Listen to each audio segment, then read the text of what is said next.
Your Denver Broncos have just taken a brutal hit, the kind of setback no one saw coming, the kind of blow that would have absolutely changed the approach at the trade deadline. But even with this storm crashing in, I'm still fired up about the rest of this season. This team has the heart, the grit, and the fire to make a deep playoff run, and nothing about that belief is changing today. Before we go any further, don't forget to subscribe to the channel, like this video, share it with your friends, and hit the bell icon so you never miss an update. Now, let's get into the tough reality. What's going on with J.K. Dobbins? How long will he be out? Who steps up next? And why do I still believe, completely, absolutely, that the Broncos can take down the Chiefs this Sunday? Dobbins has become a true spark for this Denver offense. Every time he touches the ball, he brings an energy that lifts the entire unit. He turns losses into gains, pushes piles that should never move, and plays with a spirit that feels bigger than the moment. He was on pace to deliver Denver's first 1,000-yard rushing season since Philip Lindsay, a comeback story every fan was rooting for. But that story hit a painful pause. Dobbins has been placed on IR after an illegal hip drop tackle in the Raiders game, a play everyone saw, everyone recognized, and yet somehow wasn't flagged or punished. The injury? A Lisfranc issue that will require surgery. Recovery timelines for elite athletes still aren't kind, 6 to 8 weeks with zero weight on the foot, and months before true football movement returns. Realistically, even by the time the Super Bowl arrives, he could still be working his way out of a boot. Some have tried to hold out hope, but reports suggest that if surgery is confirmed, his season is almost certainly over. And that hurts, not because of stats, but because of what he means to this team. Losing Dobbins is a massive blow, not just for the offense, but for the momentum Denver was building week after week. And what makes it even more frustrating is watching people online celebrate it, especially rival fans who suddenly want to act like experts. Chargers fans doing victory laps, pointing at their own roster decisions, even though their guys are landing on IR too. None of it makes sense, and none of it changes the truth. Then you've got analysts tossing around numbers like it's some kind of told you so, pointing out how many times Dobbins has ended a season on injured reserve, as if this injury was somehow his fault.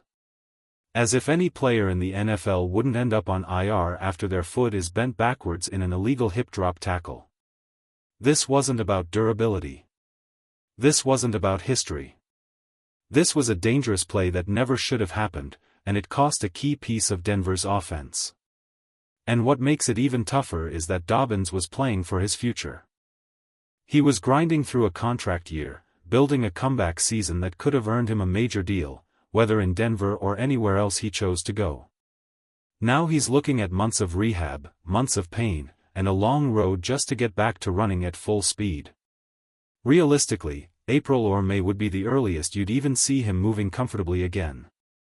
You feel for the player, for the competitor, for the man who gave everything on every snap. Broncos country loves J.K. Dobbins, and the hope is simple: get healthy, recover strong, and come back to Denver. This team needs that energy again. But here's the thing, the Broncos aren't out of answers. Not even close. This team has depth, and the first name stepping into the spotlight is R.J. Harvey, and make no mistake, he's got the juice. Sean Payton used him as the joker in this offense because he had the luxury of two strong backs. Now the role shifts. Harvey becomes the bell cow, and he's built for it. He's proven that he can run between the tackles, slipping through lanes that don't even look real, almost shrinking his frame to knife through space that shouldn't exist. He has vision, patience, burst, and toughness, all traits you need when you're asked to carry the load. And this week? With Chris Jones coming downhill like a wrecking ball, getting outside the tackles is going to be huge. Harvey has that extra gear. Give him space, give him angles, and let him cook. We saw flashes against the Bengals, the patience, the balance, the ability to turn nothing into something. And if you watch closely, one thing stands out in his highlights: he thrives in the pistol set. That alignment gives him vision, timing, and downhill momentum that fits perfectly with Denver's blocking schemes. The tools are there. The plan is there. And now the moment is his. Watching this offense shift reminds me of the early days of the Peyton Manning era in Denver, when the Broncos paired his shotgun mastery with Willis McGahee in the pistol. It took time to iron out, but once it clicked, everything opened up. And honestly, you can't help but wonder, would Bo Nix thrive in a similar up-tempo pistol attack? Every sign points to yes. We've already seen Nix look sharper, quicker, and more decisive when he's pushing the pace or operating from the gun. When he's under center, the rhythm changes, and not always for the better. So maybe this setback forces Sean Payton to adjust in a way that actually elevates the entire offense. Maybe this challenge becomes an opportunity. And that alone should get Broncos country fired up. Payton himself said it clearly, Denver didn't draft R.J. Harvey for his pass catching, they drafted him because he's an elite pure runner with some of the best vision in the entire rookie class. And now, with Dobbins sidelined, it's Harvey's time to show every bit of that talent as the RB1 heading into a massive matchup with the Chiefs. You can see why the coaching staff believes in him. His pistol runs explode off the tape, just look back at the opener, when he shredded the defense with that stunning 50-yard burst. Last season, Denver rarely broke off runs of 10-plus yards. This year, Harvey has already shown he can flip a drive with a single snap. He's learned behind Dobbins all season, absorbed the patience, the footwork, the vision. And now he steps into the spotlight with confidence that's never been higher. The team believes in him. The fan base believes in him. And he has to believe in himself, because this isn't a rotation anymore. He's the guy. A second-round pick stepping into a defining moment. Behind him, Jaleel McLaughlin re-enters the picture in a big way. Payton has always been high on him, the effort, the discipline, the relentless motor. He's not a bell cow back, but he can absolutely be that joker weapon, sliding into Harvey's old responsibilities and giving defenses another dimension to worry about. And don't forget Tyler Batty, who now has a real opportunity to claim those key third-down snaps and provide stability in the passing game. Yes, losing one of the league's most explosive rushers is a massive setback. There's no spinning that. Dobbins was the best running back Denver has had in years, and replacing his production isn't simple. But here's the truth, this team is built to withstand punches. This defense is elite. This roster has depth. And this season still has the potential to be special. I'm not backing off my belief. The Broncos can still make a deep playoff run, and they're not done proving people wrong. Right now, the Broncos have several options they can explore, especially on practice squads across the league. And it's becoming clear that Sean Payton has been preparing for this situation longer than most people realized. If you read his body language over the past week, you could tell he already knew the Dobbins news was coming. And the fact that Denver didn't bring in any running backs for workouts last week tells you something important. Payton believes in the room he already has. Still, depth matters, especially this deep into a playoff push, and there are intriguing practice squad players Denver could target. At this stage of the season, you're not pulling in big-name free agents. Running back isn't like linebacker last year, when the Broncos grabbed Quan Alexander off the street. If Denver adds someone now, it'll most likely be from another team's practice squad, and there are a few names worth watching. First up, Frank Gore Jr., currently on the Bills' practice squad. If Denver signed him to the 53-man roster, he'd be eligible immediately. He's a tough, between-the-tackles runner with excellent balance, and of course, the pedigree speaks for itself. His preseason flashes showed exactly the kind of downhill style that could complement what Denver is trying to do, especially out of under-center looks.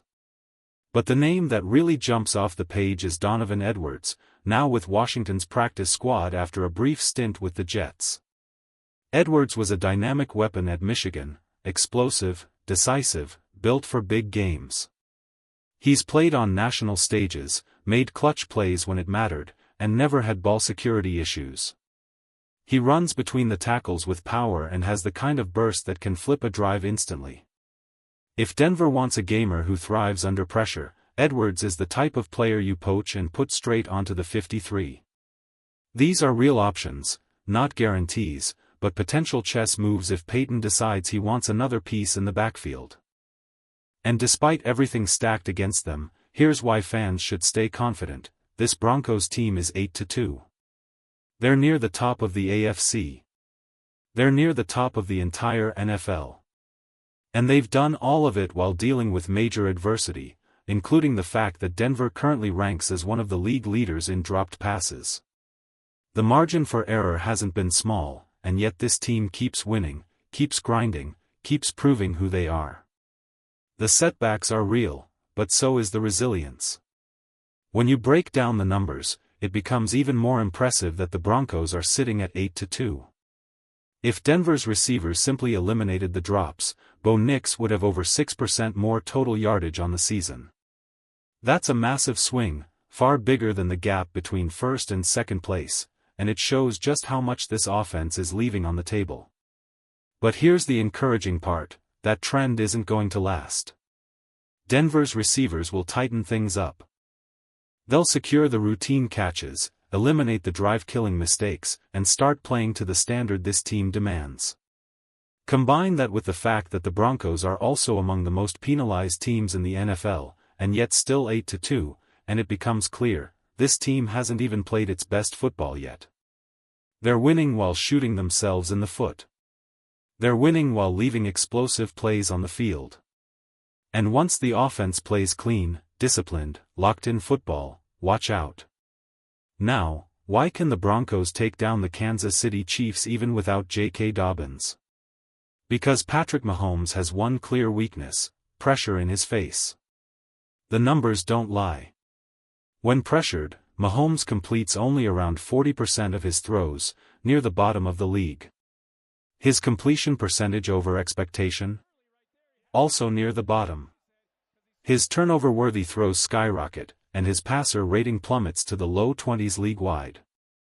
We already saw what Buffalo did to him, holding him to just 3 completions on 16 attempts under pressure. And Denver's defense is better. More physical. More disciplined. More complete. This matchup plays directly into the Broncos' strengths. And it's one of the biggest reasons why they can walk out with a statement win. Even without Dobbins, this team has enough firepower, enough depth, and enough belief to get it done. The Broncos will adjust in the backfield, find the right rotation, and keep the offense rolling. They've done it all season long, and they'll do it again. Denver is built for adversity. Built for moments like this. Built for a postseason run. The goal hasn't changed. The belief hasn't changed. And the path is still wide open. The Broncos are taking care of business against the Chiefs. They're moving to 9-2. And they're marching toward a deep playoff run, with J.K. Dobbins still a respected part of this team's heart and identity.